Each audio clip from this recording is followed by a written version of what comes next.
everybody. Welcome. Welcome to, we're in the, I don't have my thing in front of me. This is our open forum for young adults. Is everyone in the right session? Yeah, it's been a long, wonderful day, right? It's a lot to take in, and I feel like we're all so lucky. My name's Katie Brandt. I'm an AFTD volunteer. I work at the Massachusetts General Hospital Frontal Temporal Disorders Unit as the Director of Caregiver Support Services, and I'm a former FTD caregiver for my late husband, who passed away from behavioral variant FTD at the age of 33. But I'm here today just as backup for our amazing panel, and I will let them introduce themselves. We're going to have an informal just discussion, and then I'm going to give everybody a 5-minute warning at 4:45 so that we can all head over for the closing session at 5 o'clock. What are your lifelines? So that'll be really important. So we all get a lifeline, and then we'll all go get a drink, right? I mean, what could be a better way to end the day? So I'll let the panel take it away. Mary, you'll start by introducing yourself, and then we'll just go down the row. Hi again, everyone.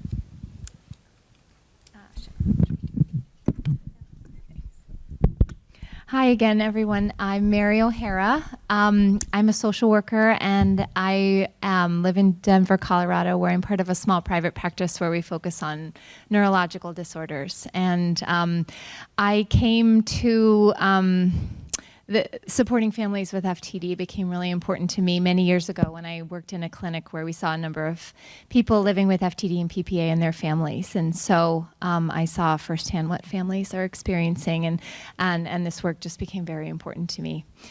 So that's me. Hi, everyone. I'm Jamie Fong. I am a genetic counselor at UCSF Memory and Aging Center. I have been at UCSF for 8 years. I don't have a personal experience with FTD, but the opportunity to meet other families who have faced tremendous pain and suffering and difficulty has really inspired me and motivated me to find ways to help. So thanks for being here. Hi, my name is Sara Jimenez, and I work at UCLA. And I work for the behavioral neurology program at UCLA. My role in the program is to do as a project coordinator. So I work with a range of observational study, clinical trials, so different things. And our focus is really around early onset illnesses or dementias, and with a greater emphasis on behavioral variant. My focus in terms of research, and it grew out of my work or just participating in multiple research projects there, is I became very interested in the experience of caregiving as I sat there with caregivers and listened to a lot of their experiences. And often people don't talk to them. They only ask them about the patient and overlook how the caregiver, which is a key component in the formula or in the diet.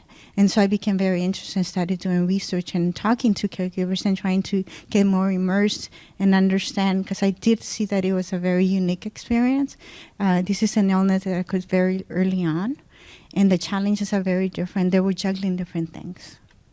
So that's my experience.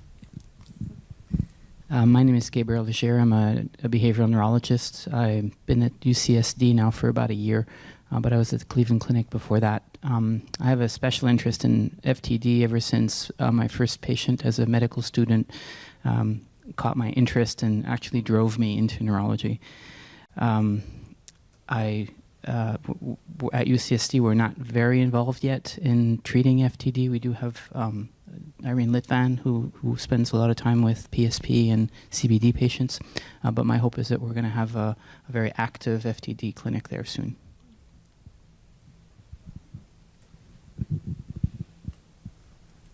So I think that the idea for the session is that people are allowed to just ask questions, right? I mean, I'm sure everyone's brain feels full, but at the end of the day, if there's like one thing, is there anything that's like just, on your mind, you feel like the thing that's going to keep you up tonight when you're kind of go to sleep, like maybe now is a good time to ask that question. Like what? Yeah. I could just talk loud. Okay. Someone already re-asked this question earlier, and I would especially like to hear your genetic kind of response to the notion of environmental factors. I know there's nothing that we can explicitly say causes these things, but obviously I think a lot of people here are concerned about our mental health futures, and even just knowing some more of the speculative causes of the environmental contribution would be helpful to me. Yeah, thanks for that question. And yeah, I'm happy to say a little bit about this. And I think Dr. Leger can probably comment on this given his background. But yeah, I know I introduced this idea that there is an environmental contribution to FTD. I think it's not well characterized. I think we have an easier time studying and investigating the genetic component and contribution, and there are families in whom we just don't find a single gene cause. And in many ways, by default, we turn back to this idea, well, there's other things out there, and so it's globally defined as environment. But aside from things like avoiding smoking and avoiding cardiovascular risk factors, I don't know if we yet have a single environmental exposure that we can link to FTD, right? So not like how we know Agent Orange is associated with Parkinson's disease. So I'll kind of leave it at that, and maybe Dr. Leger can add to that. No.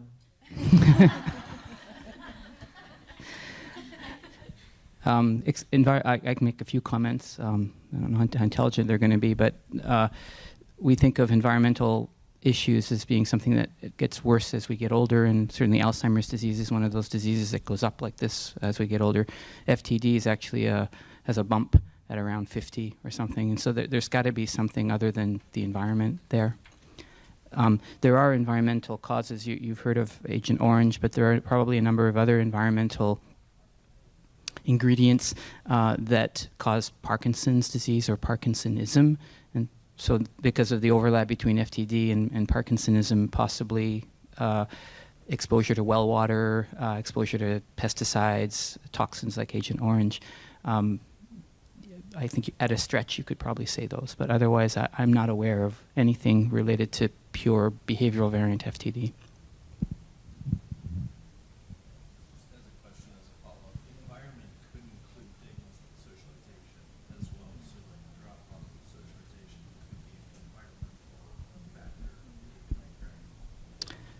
Yes, I would agree. I hope I do your question justice. Within the definition of environment, we could include things like human interaction, socialization, upbringing, education. These are all things that we could consider part of the environment. And yes, I think so. Although it's hard to think that by itself would be enough to throw somebody from being normal to suffering from FTD. There is some studies in patients with genetic disease. These were studies from almost 30 years ago that actually showed that patients that are going to develop the disease but don't really have strong symptoms yet, you can actually show that socially they're different. There's something about their ability to understand other people's emotions that's not antisocial per se, or not the blunting that you see in full-fledged FTD, but it's there. So they may not respond the same way to normal socialization to begin with. There is also research about optimizing brain health, which I'm sure you heard many of the recommendations, like staying social and staying engaged, mentally challenging your brain in new ways. Sleep hygiene is really important, managing your mood, so making sure that you're addressing anxiety or stress. Also diet and exercise, those are some of the best things that you can be doing for your brain to keep your brain as healthy as possible.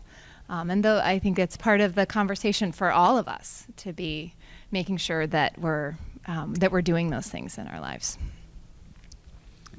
Just a really practical question. do we need to have some formal, like, something for legal reasons or whatever that says this person has or had when she passes PPA? I mean, when they say get your stuff in order and you know, me and my siblings are taking care of everything because my dad cannot. Does there have to be, like, how do you say when, you know, if he wants to do things and she no longer is in mental capacity, like, how do we navigate that? Well, a few thoughts.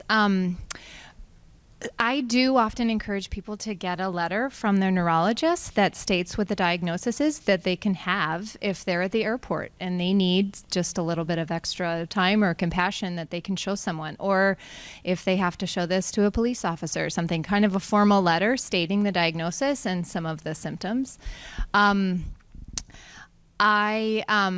Your question, it sounds like, how does your dad stop your mom from doing things that aren't in the interest of her safety or well-being, but she still has the right to do those things because she's still making decisions.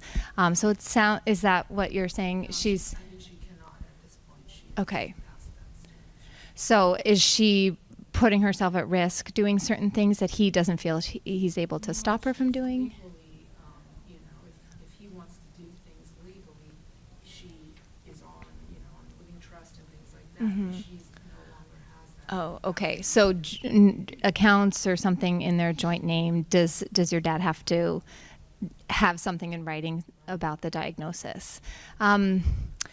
You know, I think that would be a great question for an attorney because it probably depends on what documents there are. If it's related to a house or a deed or a trust, that would probably be a good question for an attorney. And I don't know if this is related, but at autopsy, if your family does choose to do brain autopsy, you would get a report of what the diagnosis was, and so you would have a true understanding of what the diagnosis was for your family. And yeah. I know there's efforts to raise awareness in the medical profession. I'm curious if the same thing is happening, the same efforts are also happening with law enforcement, especially with behavioral variants. There's such a high degree of people running into issues because of their behavior. Is that an initiative? It's a great question. It depends where you live. I think some departments have a lot of training and consult with local dementia organizations, but it's not across the board. So some places really are. And if it's in your community, if it's not something that's happening, I'm sure connecting them with the AFTD just for some information. There's so much great educational material, and I'm sure, as you all know, it is up to you to be the ones educating so many people that that you come across, even in the medical professions. So maybe another chance to educate, to start small, and to be educating your local law enforcement community. Yeah. We in Las Vegas, of all places, we put together a series of videos for the four main dementias, including one on FTD that was geared for first responders, so policemen, firemen, ambulance technicians. It was put together by PBS, and I think it's something that any department anywhere within the U.S. can subscribe to and watch. I can't tell you more. I'm sorry? Yeah, it was with PBS. So the answer to your question, at least, I mean, it comes down to where exactly it was, but I think that this particular effort could certainly be borrowed by any other locale. I guess it's done mainly as individuals. And the way I've seen it in our program has been that our providers advocate and mediate the interactions with law enforcement and things like that. So really rely, because they're very knowledgeable in terms of how the symptoms and how the changes actually may and they may be able to advocate and even, mitigate some of those circumstances.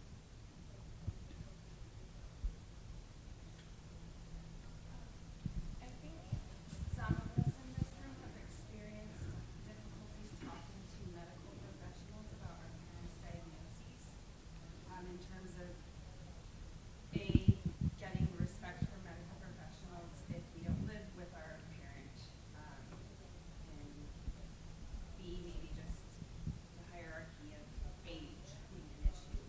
Do you guys have any recommendations on how we can kind of communicate to medical doctors without hurting their ego, but they might not like, be very familiar with FTD?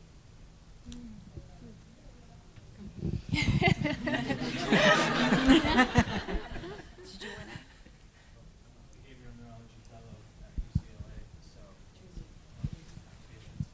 I would recommend that you seek out a specialist who is familiar with behavioral variant FTD. It's not intuitive for providers, and it is a rare disease that even many neurologists without subspecialty training don't see very often, and when they suspect it, they refer to a specialist. I would encourage you, though, if you have a family member who has a diagnosis, to also speak to the provider separately, not just in the room with the patient, because you may also be very careful of what you say because you don't want to offend your loved one, but your impression of how they're doing, your honest impression, is also very important and very helpful. And so when I've had patients corner me in the hallway right before or right after the visit, I actually get 10 times more information than I get in the room. So definitely do that. And I would agree with that. I would agree with that from my side is when the behavior, when he asked for my opinion in front of my husband, I mean, I was chewed out for the 2-hour trip back home, all about what I had said. And actually to the point where I wrote him and said, do not ask me to report about my husband while he's in the room for that reason. So, great advice. 'Cause And I would also add to that, when you do find a behavioral neurologist with that knowledge, they probably have referrals for a dentist who understands dementia or an ophthalmologist who works with patients with dementia. So they would also have more resources of other providers that understand this disease.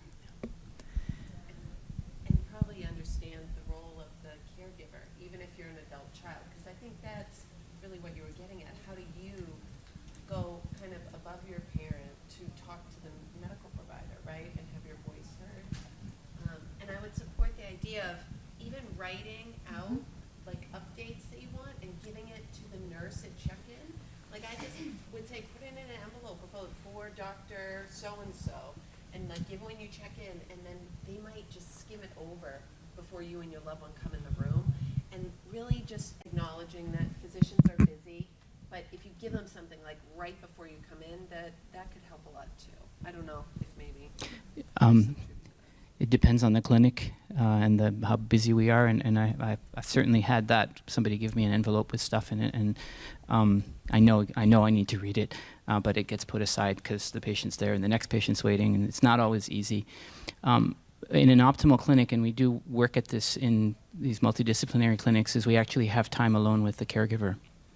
So the patient starts by being tested or having some sort of questionnaire handed over to them and gone over with them by an MA, and during that process, I speak to the caregiver, and that will go a long way.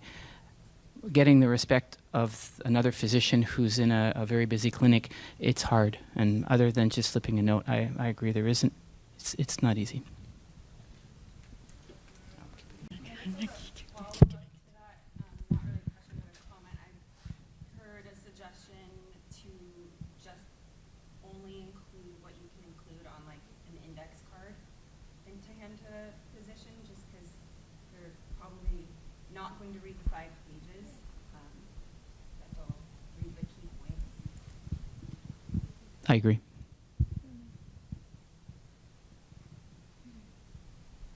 And to add to that, if your if the person with the diagnosis does sign a release or a HIPAA form that allows you to talk to the provider, that you should be able to make a phone call afterwards to share a little bit more information or ask more questions. But because of HIPAA, the person does have to sign a release for that. So if you can arrange for those papers to be signed earlier on, it can be really helpful for families, especially long distance, to be able to access the providers. I often suggest adult children, if they are long distance, to plan to be available on speakerphone during the meeting if they're not able to be there in person in the neurology office. So if that works with the neurologist. I also do health services research, and I think that the provider and patient and even caregiver interactions are pretty strained. I mean, you do see medicine hierarchical. But I think what's interesting about this illness is that a lot of the diagnosis and information on the patient, the major source is the caregiver. And I think from what just interviewing caregivers is they had to really learn how to assert themselves within those roles in order to get effective care. So I think it's a process as the needs are driven, but I think often the expert on what's going on with the patient, because they live with them, are the caregivers. And you have to go into those appointments thinking that you're going to be the major informant and that you're probably going to give the best information on what's going on with the patient. And I think doctors will agree that the caregivers are some of the major sources of information in terms of progression and actually to be able to diagnose. You had a question? I have more of a comment. Somebody said something about a referral to a dentist, and maybe it's just a function of where I live, but that's non-existent. Yeah. Something like that. But what I found was, so my dad has maybe FTD. He has had a lot of dental issues. He didn't brush his teeth for years, so I think that's a common thing because the hygiene is an issue. I found a dentist in Columbia that takes care of young people with disabilities, and so they know how to do like that, and they know the behavioral techniques of how to deal with my father, and that they just can clean as well as they can, right? And there's not this, they don't escalate, and so when we had tried to take him to other dentists, things escalate, and it just becomes a very, very bad and traumatic scenario. So I would just like to recommend, if you are that advocate and you are the one trying to find dental care, that maybe the best place to look would be into facilities that already provide care to people with disabilities. That's a great suggestion. Thank you. You mentioned a HIPAA form. Is that something that's like, if you get that signed, it applies to everything, or is it specific to institutions? I believe it is specific to institutions. So it's a mandate across in terms of information transfer. So anytime you go into a hospital setting, you're going to sign a HIPAA form in terms of how just to ensure confidentiality. But the other thing is in terms of just getting paperwork together, in terms of getting advance directives, having yourself be authorized to be able to get information and things like that may become very important. And I know that you went over a lot of, and just getting your papers and things together become very important. And even for research, I mean, a HIPAA component, we're only allowed to utilize a certain amount of information if you authorize us to do it. Thank you so much for being here, the work that you do. I have a question, I guess, for the whole room, and that would be if anybody here has a question or comment around getting genetic testing themselves or their siblings. Have you talked to your siblings about it? Just curious what the experience is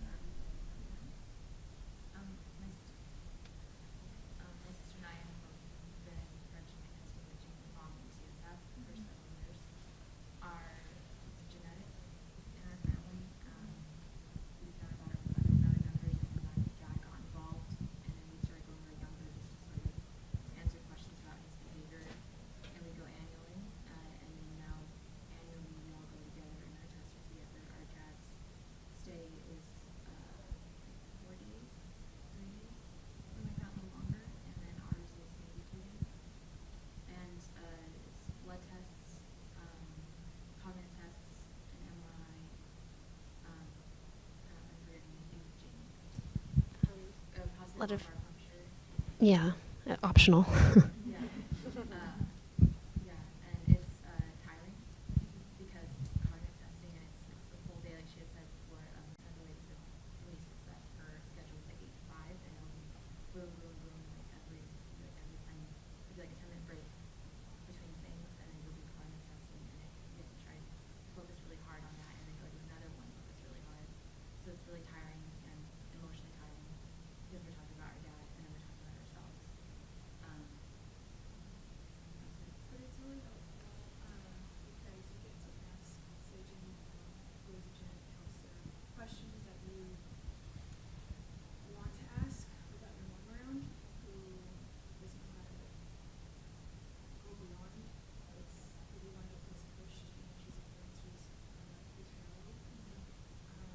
But even for Beth and I, is that do we want to know this for our own genetic testing? And so it's a process that luckily you have a sister who I can talk to around, versus just being a daughter. But we can talk about these things and know that like we're in it together. We do the things about kids. And But like we just can't let fear drive. Because it's something with big things. Family planning, like do you want to get married? Is someone going to accept you for who you are? Are you going to want to have kids and like potentially have some, but we can't be driven by fear into that. I don't know what I'm testing that, and I think we can consensus that we get it. But don't fear it. Don't fear fear. Is that I was a lot more scared of doing that because I kind of had to go about this and relate information to this, which was not as correct because it's a lot of information to try to relate correctly. And it wound up probably freaking me out more than it needed to because it feels better to actually go there. And it sounds scary, but it feels so much better to go there and talk to them and talk. And just like being here feels better. You're kind of with people who get it. You can't really talk about it with anyone. It's a weird thing. It was also, I was saying this to my aunt, that it feels like everyone's like happily talking about it. It's a weird thing to happily talk about, but it just feels good to be able to talk about it for once with people who get it. And so it'll sound scary to go do the testing, but it winds up being so you come out better for it. And it's so much easier to handle if you're more involved. it helps research. Yeah. Obviously it takes a while, but it helps them understand their family. Maybe this research goes on 10 years, who knows? They can see the changes over time, and even early onset. So we have it not, they can see it early on versus it just being an MRI scans or just like verbal symptoms. You guys have any questions? Even if the research It's on my goes brain. 10 years. So We don't cry that much anymore now. so cool. It's not good.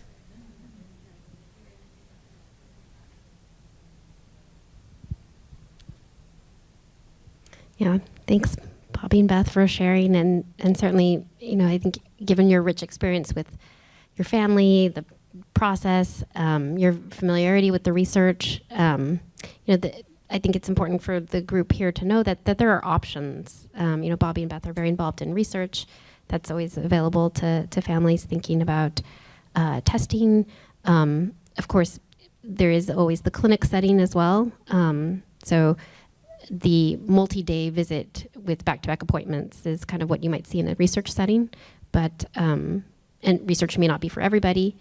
There is also the option of genetic testing in a clinical setting.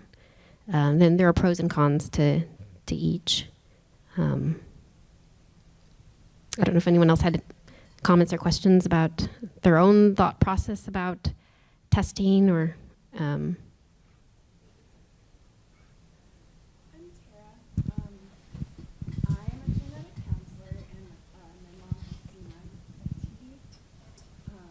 I personally have not been tested yet, but I do plan on it when I feel like I can psychologically handle it. Also work in adult neurology with families who have C9, so I'm kind of in it day to day.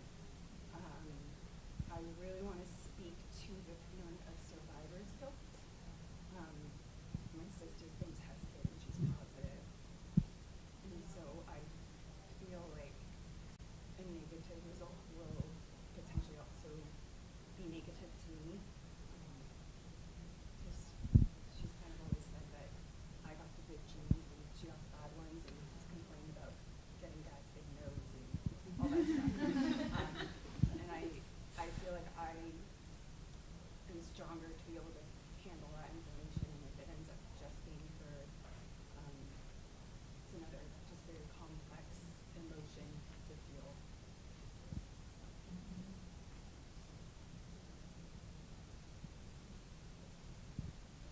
Can I just ask, like, how do you guys deal with these emotions, like the constant feeling of loss of the parents and things like that?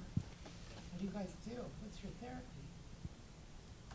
Psychologist. I go to professional Professional licensed social workers. But do they all understand, like, this idea that was brought up here of that, what's it called, loss? What, Like anticipatory grief? yeah, Yeah. ambiguous loss. Ambiguous And just, yeah, I mean, are all therapists equal in that way? A terrible one that I have every time I met with her, remind her of the FTD diagnosis, which was the whole reason why I was meeting with her. Right.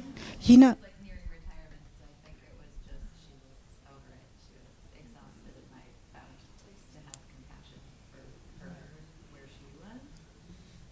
But meditation has really helped me, and then I also found like a women's circle where everyone gets a chance to share what they're experiencing, and everyone sits quietly and listens and takes turns, and everyone feels heard by the end of it. And that is just like a LA weird women's thing. If you live here, your email, I'd like you to another one. But yeah, just meditating and talking to friends. Because once you do find a sister or a friend sister, you also have support groups, and I don't know if you. Yeah. And I think, yeah, there's support groups, and the interesting thing about support group is peers. So it's people that are experiencing similar things that you may be experiencing. And there's very specific FTD or different support groups. And I think now what they're doing is they're actually making them more accessible by having phone support groups, and that allows you the space to be able to share. And then people, and I think some of our patients or caregivers, they said that they go there because they can relate, and there's things that are not even disease specific or that are going on in their lives that actually are helpful, and it's a good space for them to be able to get that support. And they're ongoing, so that may be another one. Because I think with therapists, sometimes you have to connect to them, and then it's a time component. You're a caregiver. Going to a therapist sometimes is also a strain and a burden on a caregiver. So there's different things or support groups that may actually help you facilitate, get that support. I also found it helpful to specifically mourn the relationship of me being the child and the mother being the mother, and that there was going to be sort of a reversal in roles. Yeah, and that varies from situation to situation, of course, but I remember like a specific period that I was sort of just letting go of being a child. And that feels like something that has passed, so I know it's like I did it, and I'll probably do another version of it again in the future, but for that time it felt really meaningful. I've also found it really helpful to pull closer to friends who can kind of just ride the roller coaster. They don't necessarily have to understand FTD, they don't necessarily have to understand any of the neurology of it, but that they can listen to me talk about a story where my mom has hurt me because she has done something mean, but they can also go to dinner with her and have a great time and enjoy her and think she's funny, and that they are resilient to that, and that they're kind of adult and sort of rise above maybe the emotional reactions to the things that I'm experiencing. Those friends are the ones that are just for me. I would suggest a few resources if you did want to find someone to speak with in the area where you live. There's a website called grief.com, and they had on their lists counselors by geographic area who specialize in grief. And it might take a few phone calls just to make sure they have some understanding of dementia. Also, the Alzheimer's Association has local chapters, and they all maintain lists of counselors with experience in supporting families. So that might be another resource. I found it helpful. I ride my bike to work, and it forces me to exercise. And I've noticed that I really need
But I'm here because I wanted to come and ask for suggestions because we are like 18 months into it, but I still have 2 teenagers at home. So that's why I came into the group to ask just for suggestions, because all the ideas that you receive as far as the great ideas of structure and schedules and simplicity, that's a great ideas, but not in the house of a teenager whose life wants just to be a teenager, so I'm trying to I came to ask for suggestions on how I can help my teenagers who are now living with a dad that has changed, so in that regard, because it can't always be quiet and non-chaotic and still let them live a teenage life too, I guess that's what You're supporting them in their growth while your husband is changing so much. And there's such opposing needs. It sounds like your husband needs quiet and structure, low stimulation, and they just by nature are the opposite. That's really challenging. their friends still want to come in and out of the door Yeah. without knocking and just, yeah, so those kind of things, yeah. So just, like how to help them still know that their dad still loves them, I guess. Even though that they always get, lots of negative feedback because of his diagnosis and their lifestyle. Do they spend time, or is there a way to carve out time that's just you and your kids and your husband that is really focused on just making connections in the way that your husband still can, and whether it's just staying home doing something low key or going somewhere together, that just really sort of making specific time to stay connected? Is there anything that comes to mind that Yeah, we still really focus on having just like the family meeting. Yeah. Yep. Having Sundays our family day as far as keeping things lower key in that time, right? I think truly where the struggle comes from is his, one of his difficult times is in the evening or the later afternoon, and they're coming in from school, dropping off things, and then they're leaving again and going to work, or they're going to their sports, and then they're coming back. There's that constant change of what they're doing, and not intentional to hurt him, but with his diagnosis, he doesn't see it that way. So I'm the one always trying to referee between the two, and that, again, they're doing great and trying to make changes. But yeah, so Maybe someone in the room Yeah. who lived as a teenager. So I have a teenage brother, and what really helped him was we go to he goes to individual therapy, and then we go to like a group with an AFT or an FTD specialist. And my mom's not there, so it's he'll go alone, and then we'll go as a family, and then we can kind of play it out without because as much as like he wants, like they're worried about what for my mom has FTD. He doesn't want to tell her. He wants to tell the rest of us, and we kind of work it out that way. So that helped us a lot.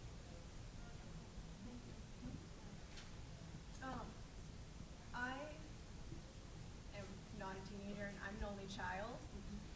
I've never really been close to my dad, and he's the one with FTD. But about 6 months before, my boyfriend moved in with us. And I think one thing that's really helped, because one of my dad's things, he's always been antisocial, so now he's extremely antisocial. And he will flip out and cuss me out just because I'll say, hey, this is how you use the coffee maker.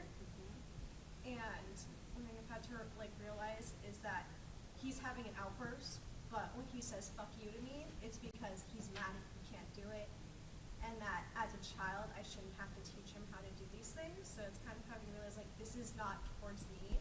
This is just him expressing his own anger of his situation.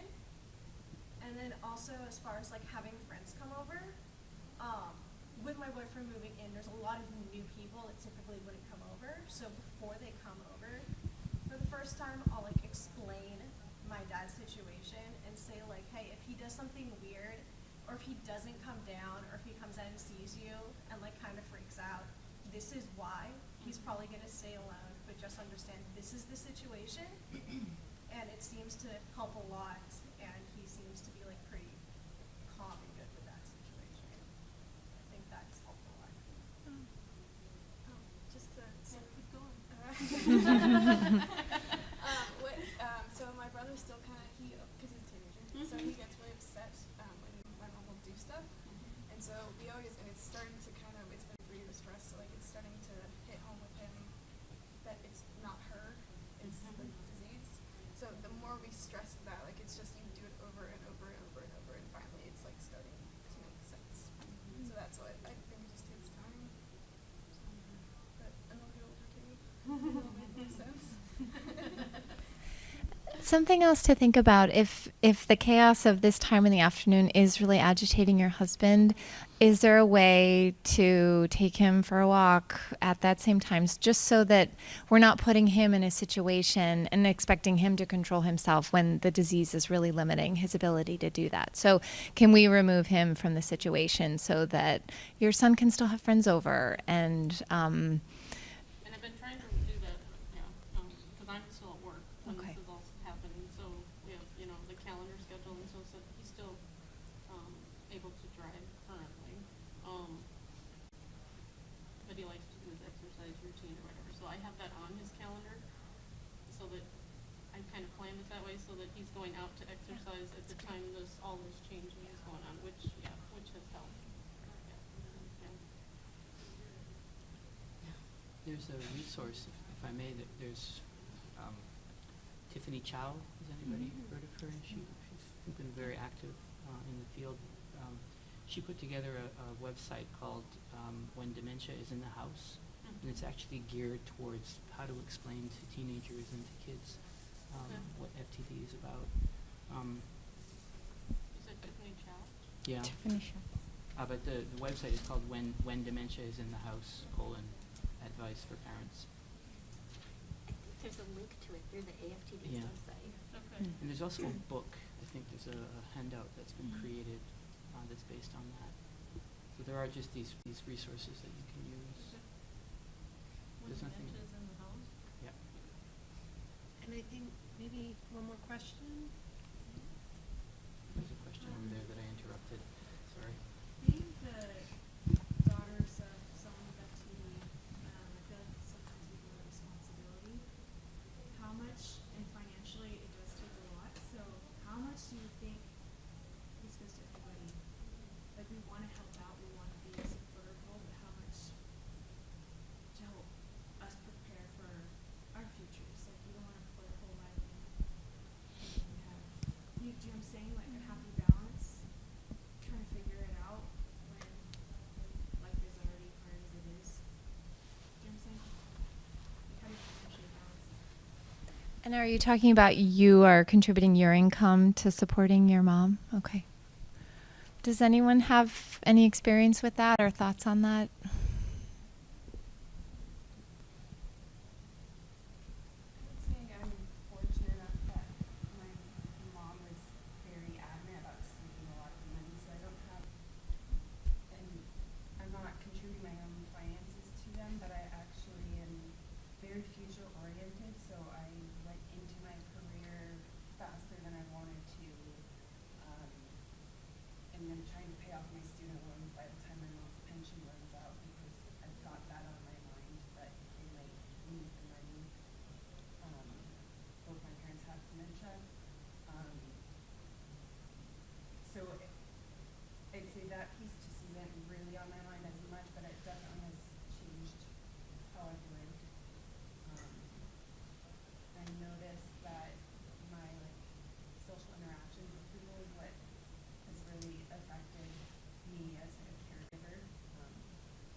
And I do kind of feel like I'm missing out on life right now, and selfishly kind of hope that it's not a very long, drawn out process. So it's hard to manage, but I feel like I think every family probably answers that question differently. Maybe in some cases the adult children are helping to pay for care, but in other cases they're not. You also might think about your mom might be eligible for certain programs with a limited income, and so she might be eligible for even more care, care being brought into the home, or care at an adult day program, or companion care, or something like that in your community, with a lower income. So, in some cases, that a person can access those things if they do have a lower income.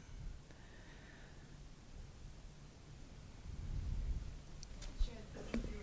Also, I have a sister too, so we're both around us. But I would say financially, we definitely have had those same conversations and have reached out to friends and family and explained that they keep asking how can we help, and we kind of had to learn to say actually we could use financial help, and particularly focusing it like your money would go for this, or and having people support us in that way, because we can't afford it, and we want to be saving as well. So that's how we approached it, and we're still trying to figure it out. So we'd be happy to exchange phone numbers and ideas and figure it out together. One last thought about that. There are financial planners with experience with chronic illness who can help families plan for such uncertainty. Is this going to be 5 more years or 10 more years? And so I wonder if consulting with someone about that might also give you some guidance.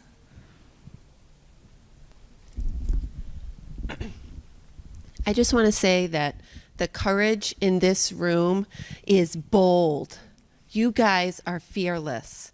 You know, I think a lot, I run a support group, and I always feel so proud of my group when we talk about the dark and the scary feelings, right?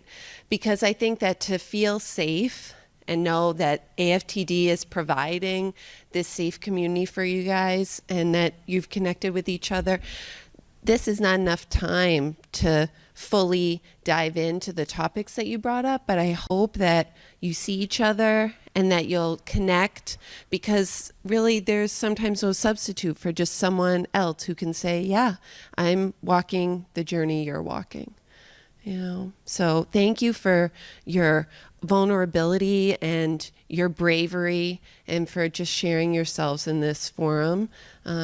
I think it's going to make a big difference. And thank you to our beautiful panel speakers. Thank you for bringing your expertise to our community, and thank you for dedicating your professional careers to helping us and our families. We really need you, so thank you for doing that. So, yeah.